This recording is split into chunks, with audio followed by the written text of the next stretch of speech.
चलें इस क्वेश्चन को हम अब सॉल्व करते हैं और हम स्ट्रेटजीज को अप्लाई करेंगे जो हमने सीखी है। सबसे पहली बात तो हम पैसेज को पढ़ लेते हैं। पैसेज कह रहा है, as a part of their sports physical 7 college athletes F, G, H, I, J, K and L are being weighed.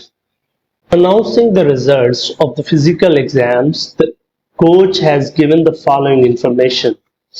अब कोच रिजल्ट्स की इंफॉर्मेशन ये दे रहा है कि none of the athletes is exactly the same weight as another. तो पहली condition ये कह रही है none of the athletes is exactly the same weight as another athlete. तो ये कह रहा है कि ये जो सातों हैं एफ, जी, एच, आई, जे, के एंड एल, ये इन सारों के जो वेट्स हैं वो डिफरेंट है, मुख्तलिफ है। जैसे मैंने थोड़ी देर पहले भी बताया था कि अगर किसी एक का 50 kg है, मिसाल के तौर पर अगर आप मान लें कि H का जो वेट है 50 kg है, तो बाकी अब किसी का 50 kg नहीं हो सकता।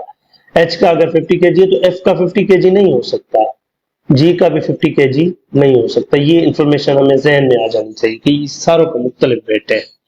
दूसरी कंडीशन ये कह रही है कि आपका जो K है वो L से बड़ा है लेकिन वो H से छोटा है। तो आपका जो K है वो L से तो बड़ा है लेकिन H से वो छोटा है। ये इंफॉर्मेशन दूसरी कंडीशन हमें दे रही है। और इसी तरह हमारी जो तीसरी कंडीशन है वो कह रही है कि I is heavier than J, यानी हमारा J जो है वो I से छोटा है। ठीक। चौथी कंडीशन हमें ये कह रही है कि हमारा जो F है वो और G दोनों H से बड़े हैं, यानी H छोटा है F से भी और H छोटा है हमारा G से भी। अब ये इंफॉर्मेशन अवेलेबल है, इनमें से बहुत कुछ एक्सट्रैक्ट किया जा सकता है, लेकिन मैं सवालात को लेके आता हूँ, फिर सवालात के हिसाब से हम एक्सट्रैक्शन करेंगे, क्या चीज हम एक्सट्रैक्ट कर सकते हैं। सवाल ये है, जब मैं कह रहा हूँ ना एक्सट्रैक्ट कर सकता हूँ, तो मेरा मतलब है इम्प्लीकेशंस क्या क्या ले सकता हूँ। सवाल ये है कि each of the following could be true except, नीचे वालों में सारे ट्रू हो सकते हैं लेकिन कौन सा ऐसा है जो कि ट्रू नहीं हो सकता। यानी एक हमें ऐसा ऑप्शन फाइंड करना है जो कि किसी एक कंडीशन को वायलेट करेगा। हम वन बाय वन सारों को चेक करते हैं। कह रहा है एफ इज द हेवीएस्ट, क्या एफ हेवीएस्ट हो सकता है? देखिए तीनों कंडीशंस को अगर देखें ना, तो अगर दूसरी कंडीशन को देखें तो वो कह रही है एल के से छोटा है, के एच से छोटा है। अब जो तीसरी कंडीशन है वो इन तीनों से इंडिपेंडेंट है। चौथी कंडीशन पर आ जाए तो ये H से F बड़ा है, फॉर श्योर हम F की बात करना चाह रहे हैं। अब H से F बड़ा है, F किसी से छोटा दिखाया ही नहीं गया यहाँ पर किसी भी कंडीशन के अंदर ना। तो इसका मतलब है कि अगर किसी को, यानी बाकी कितने बच गए, 4 हो गए, बाकी 3 क्या बच जाते हैं, J, I और G। और J और I के साथ तो F का रिलेशन दिया ही नहीं गया हमें, और G के साथ भी नहीं दिया गया। तो इसका मतलब है F हेवीएस्ट हो सकता है, ठीक है ना। अब दिया जाता तो इसको किसी से छोटा किया जाता तो हम कहते नहीं F किसी से छोटा है तो लिहाजा ये हेवीएस्ट नहीं हो सकता। तो इसका मतलब कि F हैवी हो सकता है, ये पॉसिबिलिटी ट्रू हो सकती है। G हैवी हो सकता है। अब F और G दोनों का एक ही तरह का यानी कि करेक्टर है यहाँ पर। तो अगर हम G के लिए भी वर्कआउट करें तो सेकंड कंडीशन कह रही है L K से छोटा है, K H से छोटा है, और अगर मैं ये कंडीशन इससे मिलाऊं तो ये H G से छोटा है हमारा। तो अब यहां से आप ये देख सकते हैं कि G जो है वो एटलीस्ट 3 से बड़ा है। बाकी टोटल 7 है एथलीट्स, बाकी कितने रह गए? 3 ना। कौन कौन से? एक J रह गया, एक I रह गया और F रह गया। F और G का कोई रिलेशन हमें नहीं पता, हो सकता है G F से बड़ा हो, और I और J से भी कोई G का रिलेशन नहीं दिया गया, तो हो सकता है G इन तीनों से बड़ा हो। तो it can be the possibility, तो ये हैवी हो सकता है। I is the heaviest. अब I जो है वो J से बड़ा है, ठीक है ना। अब यहां पर अब क्योंकि F और G के दरमियान कोई भी रिलेशन नहीं है ना, कोई भी रिलेशन, तो मैं F और G के दरमियान मान ले के अपनी तरफ से एक रिलेशन अज्यूम कर सकता हूं, क्योंकि उनके ऊपर कंडीशन नहीं है ना। ये पॉसिबिलिटी हो सकती है कि F G से बड़ा हो, और G मुझे पता है कि H से बड़ा है, तो इसमें ये भी ट्रू हो जाएगा, F H से बड़ा हो जाएगा, G दोनों बड़े हैं इसी केस में भी, और H K से बड़ा है, K L से बड़ा है, ठीक है। अब अगर एफ और जे के दरमियान भी कोई कंडीशन नहीं है, यानी ऐसी कोई कंडीशन नहीं है जो मुझे रोक रही हो कि एफ को जे से बड़ा कर दूं या छोटा कर दूं, तो मैं एक पॉसिबिलिटी ले सकता हूं कि हो सकता है किसी पॉसिबिलिटी ऐसी भी हो कि ये जे एफ जो है वो जे से छोटा हो। अगर ये पॉसिबिलिटी आ सकती है ना, कोई नहीं रोक सकता, इसमें कोई कंट्राडिक्शन नहीं आ रही, तो ये फिर मुझे अगली बात तो मुझे ये फार श्योर है कि फिर जे से आई बड़ा है। तो यहाँ पर ये चीज मैं अपनी तरफ से अज्यूम कर सकता हूँ, जी और एफ का रिलेशन और एफ और जे का रिलेशन ये अपनी तरफ से मैं ले सकता हूँ, क्योंकि इनके ऊपर कोई रिस्ट्रिक्शन नहीं कंडीशन के अंदर दी गई, यानी ये वो पॉसिबिलिटीज हैं ये ट्रू हो सकती हैं जिनके ऊपर कोई कंडीशन वायलेट नहीं हो रही, तो ये अज्यूम किया जा सकता है। अगर ये अज्यूमशन हो जाए तो इसका मतलब है कि ये आय जो है वो फिर हो सकता है कि हेविएस्ट हो जाए, इसका मतलब ये पॉसिबिलिटी ली जा सकती है, ये इसके ऊपर कोई यानी कंट्राडिक्शन नहीं आ रही, तो ये हो सकता है ट्रू, कुड बी ट्रू, तो कुड बी ट्रू हो सकता है। डी में कह रहा है more than 3 athletes are heavier than K, यानी more than 3 athletes are heavier than K, क्या ये पॉसिबिलिटी ट्रू हो सकती है? जी हो सकती है। अब इसी सेम पॉसिबिलिटी इसी को देख लें, इसमें आप देख रहे हैं एच बी के से बड़ा हो जाएगा G B, F B, J B और आई बी, तो ये मोर देन 3 है और ये बड़े हो सकते हैं। तो अब मेरे पास ये सारी पॉसिबिलिटीज ये भी हो सकती है, ये भी हो सकती है, ये भी हो सकती है, ये भी हो सकती है, तो अब नेचुरली मेरे पास एक ही ऑप्शन रह जाता है जो कि ई है, और उसको मैं सेलेक्ट करूंगा कि ये कभी नहीं हो सकता, इसमें कोई कंट्राडिक्शन आएगी जरूर।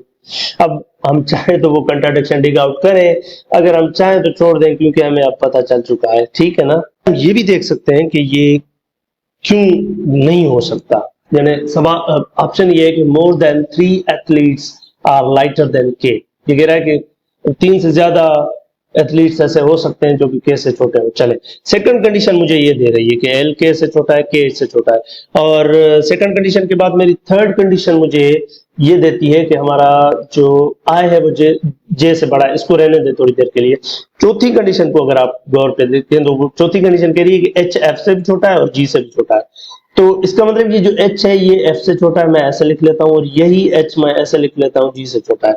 अब ये इसी को सिर्फ फोकस में लाए ना तो आप, तो इसका मतलब है कि ये हमारा जो के है वो इन 3 से तो छोटा है फॉर श्योर, क्योंकि ये एच से छोटा है और एच एफ से छोटा है या जी से छोटा है, तो अगर एफ से छोटा है तब भी के, यानी ये पॉसिबिलिटी ये हमारे पास हमेशा ट्रू होगा कि हमारा के एच से छोटा होगा और एच एफ से भी छोटा है और जी से भी छोटा है। तो यानी कि यहां से ये पता चल रहा है कि एटलीस्ट इन तीनों से के छोटा है, तो अगर ये इन तीनों से के छोटा है तो टोटल कितने एथलीट्स हैं? टोटल एथलीट्स है हमारे पास 7। अगर ये 3 से छोटा है और एक ये खुद है, बाकी कितने रह गए? 3। उन 3 से बड़ा हो सकता है ज्यादा से ज्यादा, लेकिन मोर देन 3 से बड़ा तो नहीं हो सकता। ज्यादा से ज्यादा अगर एल और आई के दरमियान हम पॉसिबिलिटी ये निकाल लें कि एल आई से बड़ा है, तो फिर ये जे से भी बड़ा है, क्योंकि सेकंड कंडीशन ये देती है।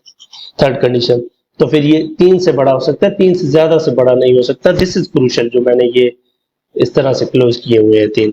Okay, so this is how you can answer. So the right answer will stand as E will be the right answer. हमारा अगला सवाल जो है उसमें कह रहा है which of the following if true would be sufficient to determine which athlete is lightest। सवाल यह है कि अगर नीचे वाली जो कंडीशन दी हुई है 5, इनमें से अगर वो कौन सी कंडीशन है जिसको अगर हम अज्यूम कर लें कि ये सही है और फिर उनको ऊपर वाली जो 4 कंडीशन है उनके साथ मिला लें, तो फिर हम डिसाइड कर पाएंगे कि इन सारों में से कम से कम किसका वेट है, ठीक है ना। तो पहली अच्छा इनमें से एक ट्रू है ना, तो इसका मतलब है बाकी सारी किसी न किसी जगह पर हमें कंट्राडिक्ट करते हुए नजर आएंगी। तो पहला कह रहा है कि अगर आई हेवीएस्ट है, अगर आई को हम हेवीएस्ट मान ले, अच्छा अब हमारे पास रिलेशंस क्या है, एक हमारे पास आई हेवीएस्ट है, इसका मतलब है जो हम अज्यूम करेंगे आई हेवीएस्ट, इसका मतलब कि हम ये समझेंगे कि आई जो है वो सबसे बड़ा है। एक तो हमें पहले ही पता है कि आई जे से बड़ा है, बाकी सारों से भी ये आई जो है वो बड़ा है, ठीक है ना। ये एल से भी बड़ा है, के से भी बड़ा है, एच से भी बड़ा है, ठीक है ना। इसे अगर हम सिर्फ जे पर ही फोकस करें ना, तो आई अगर सारों से बड़ा है लेकिन जे हमें नहीं पता, ये जे आई से तो छोटा है लेकिन जे के लिए हमें नहीं पता कि ये एफ से इसका क्या रिलेशन है, इसका एल से क्या रिलेशन है, क्या ये एल से छोटा है बड़ा है। तो अगर ये जे एल से छोटा है अगर एल से छोटा है तो फिर हम शायद कंक्लूड कर लें कि जे सबसे छोटा एलिमेंट, लेकिन ये हमें श्योरिटी नहीं है, तो इट्स नॉट 100% यहाँ से भी ये हमें ट्रू नहीं मिल रहा, ठीक है। यानी हमें कोई लार्टेस्ट मेंबर इनमें से नहीं मिलेगा, यानी ऐसा एलिमेंट नहीं है जिसका वेट सबसे कम हो, हम नहीं फाइंड कर पाएंगे। मान ले अगर आई सबसे बड़ा है लेकिन जे जो है वो हो सकता है एल से छोटा हो, अगर एल से छोटा है तो फिर हम इन एफ और एच वालों को अगर कंसीडर कर लें तो फिर ये जे सबसे छोटा होगा अगर वो एल से छोटा है, लेकिन हो सकता है एल छोटा हो जे से, तो फिर एल जो है वो लाइटेस्ट हो जाएगा। तो हम मतलब 100% ये नहीं बता पाएंगे कि लाइटेस्ट एलिमेंट कौन सा है। अब दूसरा है कि आई इज लाइटर देन के। अब आई इज लाइटर देन के, इसका मतलब है कि आई जो है वो के से छोटा है, ठीक है। तो अगर आई के से छोटा है और फिर हमें पता है कि एच से छोटा है, फिर एच या तो एफ से छोटा होगा या तो जी से छोटा होगा, तो ये इस तरह सीक्वेंस बन रही है। लेकिन अब ये आई और एल का रिलेशन हमें नहीं पता। अब ये भी हमें पता है कि जे जो है ना यहाँ पर आ जाएगा, लेकिन जो एल और आई है उनके दरमियान फिर से कंट्राडिक्शन, फिर से हमें नहीं पता चल रहा कि आई और एल में से कौन सा बड़ा है कौन सा छोटा है। अगर आई से एल छोटा है तो फिर एल और जे के दरमियान फिर हमें चेक करना पड़ जाएगा, तो हम 100% फिर भी यहाँ से ये जो लाइटेस्ट एलिमेंट है वो नहीं निकाल पाएंगे। के इज हैवियर देन जे। अब कह रहा है कि के इज हैवियर देन जे। के हैवियर देन जे का मतलब है कि यहां पर आ जाए तो अगर के हैवियर है जे से और फिर के छोटा है एच से, अगर हम इस तरह से ही फॉलो करें, और फिर एच छोटा है एफ और जी से, इस तरह से एफ से छोटा हो जाएगा, ये जी से एच छोटा हो जाएगा। लेकिन अब अगर हम जे पर आ जाए तो फिर जे और एल के दरमियान हमारे पास फिर मसला आ जाएगा कि कौन सा हम एलिमेंट पिक करें, जे को पिक करें या एल को पिक करें। यानी जे और एल के दरमियान कोई यानी 100% रिलेशन नहीं आ रहा हमारे पास ना, कि एल छोटा है या जे छोटा है, तो फिर वहां पर फिर हमें डिसाइड करना मुश्किल पड़ जाएगा कि इनमें से लाइटेस्ट एलिमेंट यानी लाइटेस्ट वन कौन सा हो जाएगा, ठीक है ना। हो सकता है जे हो जाए, हो सकता है एल हो जाए। सो अच्छा, फिर आ जाते हैं, अगर हम ये अज्यूम करें जो डी कंडीशन है जे इज हैवियर देन के, ये के इज हैवियर देन जे था, अब जे इज हैवियर देन के, जे के से बड़ा है ये कह रहा है, और हमें पता है कि जे आई से छोटा है, और हमें ये भी पता है कि के जो है वो एल से भी बड़ा है, ठीक है ना। अच्छा, इसके अलावा जो एच, अब कितने 4 एलिमेंट आ गए ना। अब हमें ये भी पता है कि ये जो के है ना, ये के एच से भी छोटा है, ये भी हमें पता है। और ये भी हमें पता है कि ये एच जो है ये एफ और जी से भी छोटा है। तो अगर इस सीक्वेंस को मान इस तरह से अगर स्ट्रक्चर बनाए तो ये के जो है ये जे से छोटा कर दिया गया, बाकी एच एफ जी से तो ये पहले ही छोटा है और जे आई से छोटा है, तो ये सारे एलिमेंट बड़े हो जाएंगे, तो हम आराम से बता सकेंगे कि एल जो है वो लाइटेस्ट एलिमेंट है। यानी इस तरह करने से 100% श्योर हमें ये एलिमेंट एक एल ऐसा मिल जाएगा जो कि लाइटेस्ट एलिमेंट होगा ऑफ ऑल, ठीक है। बाकी लास्ट वाला ऑप्शन है उसको आप चेक कर लें, तो answer would be D. Last option में कह रहा है exactly 5 students are lighter than F. तो क्या अब हम अगर exactly 5 students lighter than F है तो क्या हम फिर ये बता सकते हैं कि हमारा जो लाइटेस्ट एलिमेंट है, क्या हम कोई डिसाइड कर पाएंगे? तो देख लेते हैं। अगर आप सेकंड कंडीशन को देखें तो सेकंड कंडीशन ये कह रही है कि हमारा जो एल है वो छोटा है के से और के हमारा छोटा है एच से। अब ये तो हमें पता है यहां से कि इससे एफ छोटा होता है और इससे जी भी छोटा है, ठीक है ना। अब ये 3 एलिमेंट तो एफ से छोटे हैं मुझे पता है, ठीक है ना, लेकिन एफ और जी के दरमियान कोई रिलेशन नहीं है हमारे पास, ठीक है ना। तो अगर हो सकता है हम अगर इस तरह से करें, एफ एच से बड़ा है मुझे पता है और एच बड़ा है इससे के से, और के हमारा बड़ा है एल से। अब हो सकता है आई को मैं अगर मान लूं कि आई जो है वो छोटा है इससे एल से, तो फिर मुझे पता है कि जे फिर आई से छोटा होता है, तो ये 5 एलिमेंट ये एग्जैक्टली 5 अगर इस तरह से छोटे कर ले एफ से, तो हम ये सोच सकते हैं कि शायद हमारा जे लाइटेस्ट एलिमेंट है। लेकिन क्या ये एक ही पॉसिबिलिटी है इसको इस तरह से देखने की? नो। अगर आप इस तरह से देखें मिसाल के तौर पर, क्योंकि एफ और जी के दरमियान भी कोई रिलेशन नहीं है, तो हो सकता है एफ से जी छोटा हो, और जी से तो एच हमें पता है छोटा है, फिर हमें पता है एच से एल के छोटा है, और फिर के से एल छोटा है, तो 4 एलिमेंट जो छोटे हो सकते हैं। और फिर जे के ऊपर भी कोई कंडीशन नहीं है, जे आई से तो छोटा है लेकिन बाकी एलिमेंट्स के साथ कोई, तो हो सकता है सिर्फ जे को मैं इससे छोटा कर दूं, आई इससे बड़ा कहीं पर आ जाए। तो फिर भी क्या हम इस तरह से डिसाइड कर सकते? सो इस केस में भी हमें ये मिल जाएगा कि हमारा एफ जे जो है वो लाइट एलिमेंट है, ठीक है। लेकिन क्या कोई और वे हो सकता है? जी इसके अलावा भी हो सकता है। मिसाल के तौर पर आप इस चीज को ले, ये जो है ना, ये वाली चीज कि एफ जो है वो बड़ा है एच से, एच बड़ा है के से, के बड़ा है एल से। अब आई और जे, ये तो मुझे पता है कि आई जे से बड़ा है, लेकिन आई और जे का इनके दरमियान कोई मुझे रिलेशन नहीं मिलता ऊपर कंडीशन में। हो सकता है कि जे जो है वो कोई और कंडीशन को सेटिस्फाई कर ले, मिसाल के तौर पर जे जो है वो एल से बड़ा हो जाए, जे एल से बड़ा हो सकता है क्योंकि इसके ऊपर कोई रिस्ट्रिक्शन ऊपर कंडीशन तो नहीं लगा रही। अगर आप देखें तो फिर ये आए इससे छोटा है, हो सकता है ये कंडीशन बन जाए इस तरह से, तो इसमें भी कोई हर्ज नहीं है। इसमें ये देखें ना, एल छोटा है के से, ये सेकंड कंडीशन ट्रू हो रही है, और के एस से छोटा है, ये सेकंड कंडीशन ट्रू हो रही है। आई जे से बड़ा है, ये हमारी जो है वो कंडीशन नंबर थर्ड ट्रू हो रही है, और एफ जो है वो इससे बड़ा है, वो फोर्थ कंडीशन ट्रू हो रही है। तो ये भी पॉसिबिलिटी बन सकती है, फिर ये एल बन जाएगा लाइटेस्ट एलिमेंट। तो इस पांचवें ऑप्शन में भी अगर आप एग्जैक्टली 5 एलिमेंट भी एफ से छोटे करते हैं तो फिर भी आपके पास पॉसिबिलिटीज और ज्यादा है, यानी कि एक कोई कंक्रीट एक ऐसा मेंबर नहीं मिल रहा जिसको आप कह सके कि हाँ ये मेरा लाइटेस्ट एलिमेंट। लेकिन जो ऑप्शन डी है जिसमें हम ये कहते हैं कि जे को अगर हम के से बड़ा कर दें, that is the way forward, जिसमें हम ये देख सकते हैं कि हमारा एल जो है वो लाइट एलिमेंट बन जाता है, यानी लाइटेस्ट यानी सबसे छोटा एलिमेंट बन जाएगा। अगले सवाल पे चलते, सवाल है कि if J is heavier than F, how many different rankings by weight of the athletes are possible. अगर जे को एफ से बड़ा मान लिया जाए, ठीक है ना, जे को अगर एफ से बड़ा कर दिया जाए, तो पहली कंडीशन तो ये कहती है कि सारों का वेट डिफरेंट है। बाकी दूसरी कंडीशन को मैं लिख लेता हूँ फिर से, और तीसरी कंडीशन को भी मैं फिर से लिख लेता हूँ जो कहती है जे छोटा है आई से, और चौथी कंडीशन को भी लिख लेते हैं जो कहती है कि एच आपका छोटा होगा एफ से, और आपका एच जो है वो छोटा होगा जी से, ये कंडीशन से। अब ये कह रहा है कि अगर जे को हम एफ से बड़ा कर लें तो फिर हमारे पास क्या पॉसिबिलिटीज बन जाएंगी। देखें, एक चीज तो मुझे पता है कि एल जो है वो छोटा है के से, के छोटा है एच से, फिर एच के लिए एक पॉसिबिलिटी ये है कि ये एफ से छोटा होता है, ठीक है।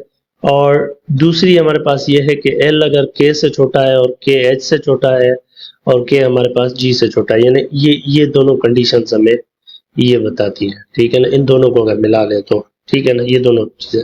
अब ये कह रहा है जे जो है वो एफ से छोटा है, अगर जे एफ से बड़ा हो जाता है तो फिर ये आई से तो छोटा है ही, तो एक तो ये पॉसिबल रैंकिंग बन सकती है, ठीक है ना।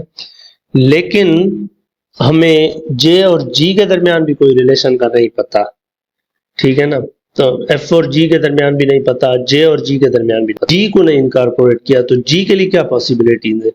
जी हो सकता है इन सारों से बड़ा हो, यहां पर आ सकता है जी, इसमें कोई मसला नहीं है क्योंकि पहली कंडीशन वो तो ट्रू है ही है। Second condition L less than K less than H, वो भी ठीक है, और एफ से छोटा है। चौथी वाली कंडीशन जे आई से छोटा है, ये भी। और हमें ये भी दिया गया है कि अब यहाँ पर ये हमें दे रहा है सवाल कि जे एफ से बड़ा है, तो ये हम अगर इस तरह से, तो जी हो सकता है सारों से बड़ा हो क्योंकि जी और एफ में कोई रिस्ट्रिक्शन नहीं है, और जी का जे और आई के साथ भी कोई रिस्ट्रिक्शन नहीं है, तो जी यहाँ पर आ सकता है, एक पॉसिबिलिटी। दूसरी पॉसिबिलिटी ये हो सकती है एल लेस देन के हो, के लेस देन एच हो, एच लेस देन एफ हो, एफ लेस देन जे हो, और जे लेस देन जी हो, और जी लेस देन आई हो, फिर भी मसला नहीं है क्योंकि जी और आई पर भी कोई ऊपर कंडीशंस में भी रिस्ट्रिक्शन नजर नहीं आ रही, और जो कंडीशन दे रहा है जे ग्रेटर देन एफ, वो भी इसमें कोई मसला नहीं कर रही। तो एक तो ये भी पॉसिबिलिटी हो सकती है। तीसरी पॉसिबिलिटी ये भी हो सकती है कि एल लेस देन हो, के से छोटा हो, के एच से छोटा हो, और एच एफ से छोटा हो, और फिर इनके दरमियान जी आ सकता है, फिर भी ये जे बड़ा ही रहेगा एफ से, जो ओरिजिनल कंडीशन है। तो तीसरी पॉसिबिलिटी ये मेरे हिसाब से। चौथी पॉसिबिलिटी ये भी बन सकती है L less than K less than H, H less than G, G less than F, F less than J, J less than आई।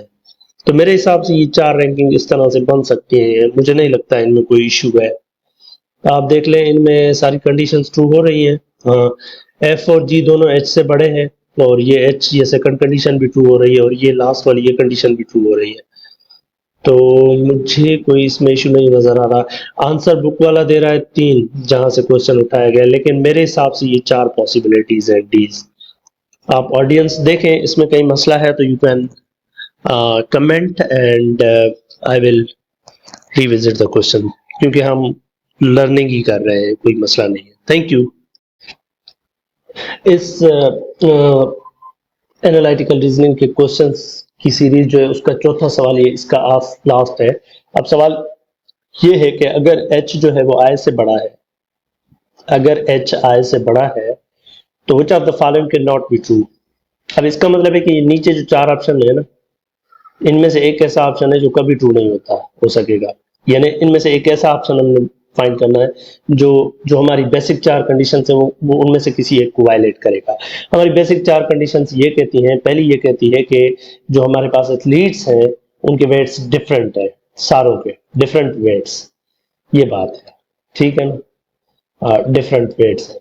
दूसरी कंडीशन हमें कहती है कि एल का वेट के से छोटा है, के का वेट एच से छोटा है।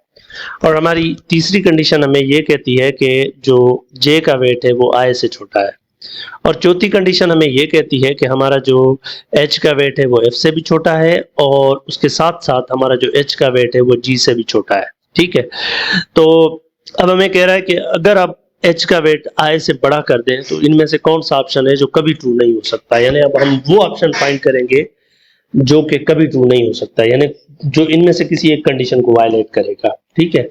अब आ जाते हैं ऑप्शन ए को हम एनालाइज करते हैं, क्या ये किसी कंडीशन को वायलेट करता है। तो ए में कह रहा है कि आई का वेट जो है वो I's weight is equal to the average of F's weight and G's weight। कह रहा है कि अगर ये बात है तो फिर I का वेट जो है वो F और G की एवरेज होनी चाहिए, यानी F प्लस G अपॉन 2। याद रखें यहाँ पर एक अर्थमेटिक का रूल आपको बता दूं कि अगर दो नंबर्स की एवरेज आप ले रहे हैं, मिसाल के तौर पर दो नंबर है x और y, इनकी आपने एवरेज ली और उसका जवाब आपने लिखा है मिसाल के तौर पर a, तो अब ये जो जवाब है a ये इन दोनों के बीच में आएगा, यानी छोटे नंबर से छोटा होगा, बड़े नंबर से छोटे नंबर से बड़ा होगा, बड़े नंबर से छोटा होगा। मान ले x छोटा है, अगर x छोटा है तो a फिर जो है वो इस तरह से लिखा जाएगा, और अगर y छोटा है तो फिर y से a बड़ा होगा और x से छोटा होगा। मिसाल के तौर पर दो नंबर लेते हैं हम 4 और 8, इन दोनों की एवरेज जो है मिसाल के तौर पर ले अगर 4 प्लस 8 डिवाइड बाय 2 तो ये 12 आ जाएगी, और सॉरी 12 बाय 2 6 आ जाएगी। अब 6 जो है वो छोटे नंबर यानी 4 से बड़ा है, लेकिन वो बड़े नंबर 8 से छोटा है। तो इसका मतलब ये जो आय है ये इन दोनों के दरमियान आएगा। अब मुझे नहीं पता कि एफ और जी में से कौन सा बड़ा है कौन सा छोटा है, तो मेरे पास दो पॉसिबिलिटीज है, या तो ये आय जो है वो एफ से बड़ा है और फिर जी से छोटा हो जाएगा, जी से छोटा वो अगर एफ छोटा नंबर है, और अगर जी छोटा नंबर है तो फिर ये जी से बड़ा होगा आई और एफ से छोटा हो जाएगा। इन दोनों कंडीशन से मुझे ये पता चल रहा है एटलीस्ट कि आई जो है या तो एफ से बड़ा होना चाहिए या जी से बड़ा होना चाहिए। यानी अगर एवरेज इसको मान ले तो फिर ये चीज तो मुझे पता चल रही है कि आई को या एफ से बड़ा होना चाहिए, आई को या एफ से बड़ा होना चाहिए, या फिर आई को जो है वो जी से बड़ा होना चाहिए। अब आ जाते हैं इस कंडीशन के ऊपर जो हमें दी गई है कि एच जो है वो आई से बड़ा है। अब एच आई से बड़ा है, ठीक है, और आई के लिए दो पॉसिबिलिटीज है, या तो ये एफ से बड़ा होगा या फिर ये जी से बड़ा होगा। अगर इस सीक्वेंस को मान लें तो एच आई से बड़ा है और आई एफ से बड़ा है, या आप कहें एफ छोटा है आई से और आई छोटा है एच से, तो क्योंकि ये एफ आई से छोटा है तो ऑब्वियसली एच से छोटा हो जाएगा, तो फिर यहां से ये मिलेगा कि एफ हमारा छोटा हो गया एच से। और अगर इस सीक्वेंस को इस तरह से फॉलो करें तो ये कहती है कि आई बड़ा है, एच बड़ा है आई से और आई बड़ा है जी से, या कहते हैं जी आई से छोटा है और फिर आई एच से छोटा है। तो ये सीक्वेंस मुझे ये फिर भी ये दे रही है कि जी एच से छोटा हो जाएगा, यानी जी एच से छोटा हो जाएगा। अब ये ट्रू हो जाए या ये दोनों कंडीशंस इसको वायलेट कर रही हैं, क्योंकि ये जो 4 कंडीशन है वो कहती है एच कभी भी एफ और जी से बड़ा नहीं हो सकता, वो दोनों से छोटा है। लेकिन अगर ये आई को एवरेज मान लें तो फिर ये हमें यहाँ से इम्प्लीकेशन यहाँ पर ले आ जाएगी इन दोनों पॉसिबिलिटीज में। अब इन दोनों में से जो भी पॉसिबिलिटी ट्रू हो जाएगी वो 4 को वायलेट करेगी, तो लिहाजा ये जो ऑप्शन ए है ये कभी भी ट्रू नहीं हो सकता। सो बाकी ऑप्शन को भी आप इस तरह से चेक कर सकते हैं। Thank you. या इसका मतलब आप कहें कि इसका जो राइट आंसर है वो ए ठहरा।